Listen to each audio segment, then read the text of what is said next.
This used to be a big farm once upon a time, probably 180 hectares. And a few generations ago, the farmers split it up and it went to various children, and the house and one big field stayed together. And from there on, the one big field that's associated with this house was cut for hay. And that was probably 30 or 40 years. It was just cut for hay 2 or 3 times a year. And every time, that's taking fertility out of the field. So there was no green manure going in, there was no animal droppings apart from wild animals. And so the field became more and more acid over time. Plus, it's sitting on clay. We've got 20 centimeters of soil because they're taking the fertility out, the soil there is going down. And then below that is clay for 3.5 meters at least. So it's very challenging terrain for growing young trees in. And actually I got very heavily involved in the environmental movement and eventually burnt out because I was just putting too much into it. And when we first found this place in 2017, it was really an escape for me. I wanted to be the man who planted trees. I just wanted to go off into my little retreat and plant trees and carrots and forget everybody else. I was done with cities, I was done with political movements, I was done with being with people. I still have days when I can't see any reason for getting up in the morning because it all seems so overwhelming, so distressing, and it makes me just break down and cry sometimes. So it doesn't go away even when you've got your plan, you've got your route, you know where you're going, you're in the teaching mode and you're helping others to get in the right place. So that's a bit depressing, you have to just get a handle on it and move on. But the drought was a really big surprise. And so now we have to do a lot of strategies for coping with drought that I never really expected us to have to do.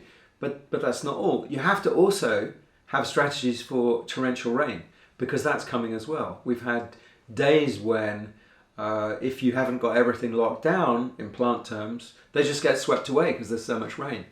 So it's not like one or the other. It's the extremes are getting more extreme all the time.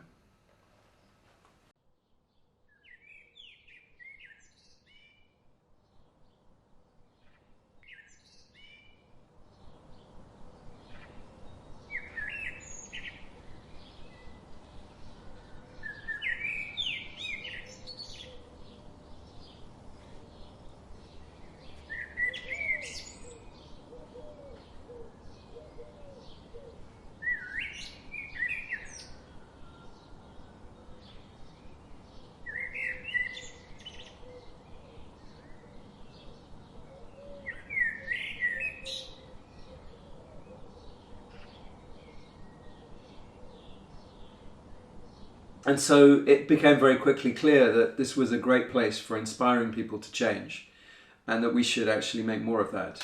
So then the courses started happening and we started taking on woofers, volunteers to help out and to learn.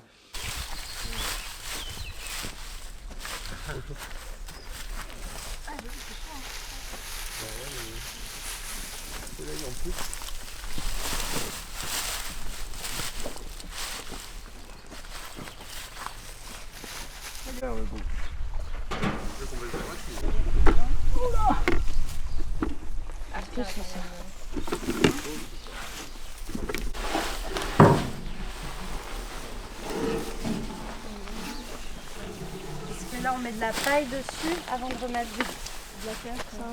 Oui, attends, d'abord on fait un peu plus. Ouais.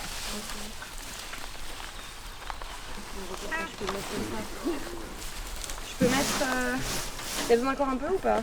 Non, non. Je sais pas si je me serais attendue à majoritairement tout le monde. Ouais.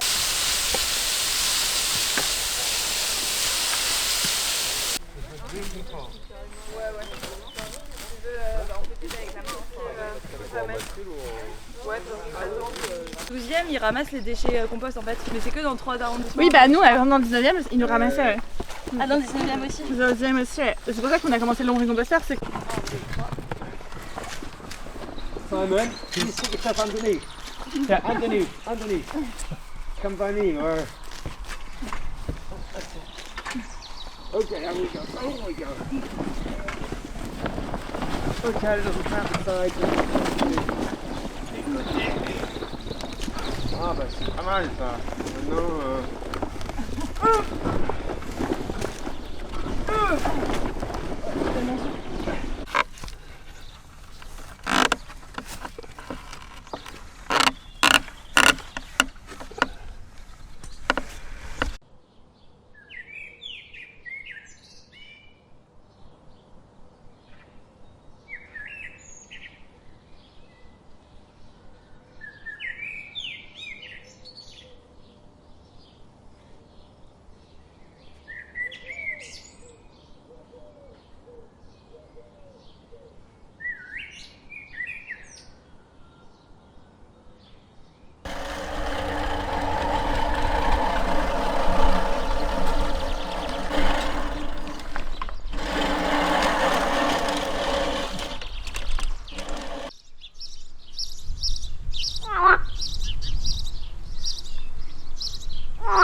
I want to get as much across as possible. I really want people to come away with as much information and as much sensation as possible. So I find it difficult to take it easy. I just want to keep going, and that sometimes means that I'm struggling a bit on Monday, but it almost always means that I'm pretty happy that we've done the most we can to help people to understand that they can live a different way. They can live a more sustainable lifestyle.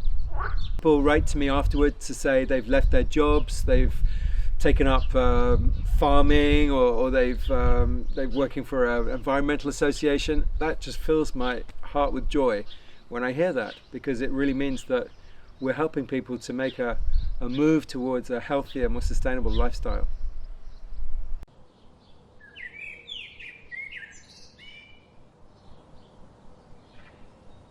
Every spring is fantastic.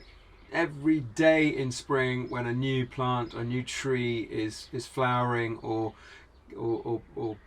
giving out leaves or starting to produce fruit, I just find that absolutely incredible. Equally, in autumn, the maturing of fruit and nuts and a whole different selection of things that are edible.